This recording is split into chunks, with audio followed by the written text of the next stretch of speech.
Bismillah, femme en 5 minutes kɛnɛ kɔnɔ. Bi an bɛna kumaba de fɔ n'o ye Saint-Valentin ye. Aw bɛɛ b'a kalama ko Saint-Valentin sera ne balimamusow.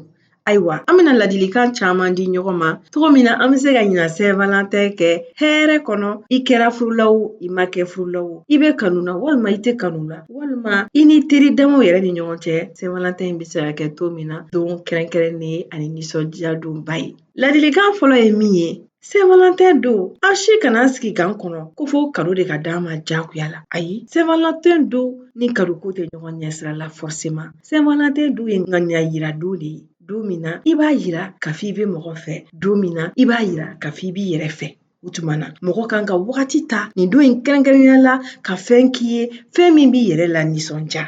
O bɛ se ka kɛ livre duman dɔ kalali ka di e mɔgɔ min ye. I b'o livre ɲuman ɲini k'o kalan. Walima fɛn wɛrɛ ka di ye n'o ye misaliya ye ka taa i mase walima ka t'i relaxer yɔrɔ dɔ la. I bɛ se k'o fana kɛ. Walima fɛn min yɛrɛ b'a to i hakili bɛ sigi, ba bɛ sigi.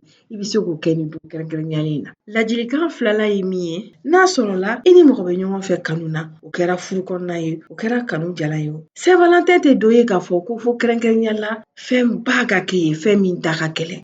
O tɛ. Mais ŋaniya yira de don k'a yira i jɛɲɔgɔn la, k'a yira la k'a fɔ i b'a fɛ. O tuma na a bɛ se ka kɛ ko kɛrɛnkɛrɛnnen i n'a fɔ ka dîner organiser hali n'a kɛra so ye. N'o bɛɛ ka gɛlɛn i ma, ka kumakan dumanw fɔ i kanumamɔgɔ ye. A kɛra i y'a ci SMS fɛ wa, a kɛra i y'a sɛbɛn papier la k'a bila ye, a mana kɛ a nasugu o nasugu ye, nin bɛɛ ka di. An yɛrɛ y'a jateminɛ k'a fɔ kuma dɔw la ko fitinin kɛ de bɛ nin kura don kanu na ka taa fɛ. O tuma na aw kana ɲina nin don kɛrɛnkɛrɛnnen la. A ye fɛn kɛ mɔgɔ tɔw tɛ min kɛ.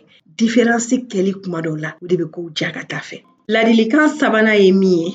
N'a sɔrɔla i tɛ kanu na, i tɛ furu la, ayiwa i bɛ se ka nin tile kɛrɛnkɛrɛnnen ta i ni teriw aw bɛ bɔ fɛnni minnu ka d'aw ye aw b'olu k'aw yɛrɛ ye. Cogo min na aw kana mɔrɔmɔrɔ ani ka miiri caman ta, miiri minnu bɛna kɛ sababu ye ka aw ka tile tiɲɛ. Saint-Valentin o ni i bɛ kanu na a ti kanu na olu tɛ ɲɔgɔn ɲɛ sira la. Parce que aw bɛ se k'i balima kanu, aw bɛ se k'i teri kanu, aw bɛ se ka bɛɛ lajɛlen kanu. O tuma na aw kana ɲina fɛn yɛrɛ fɛ o ka kɔrɔ ni fɛn bɛɛ lajɛlen ye.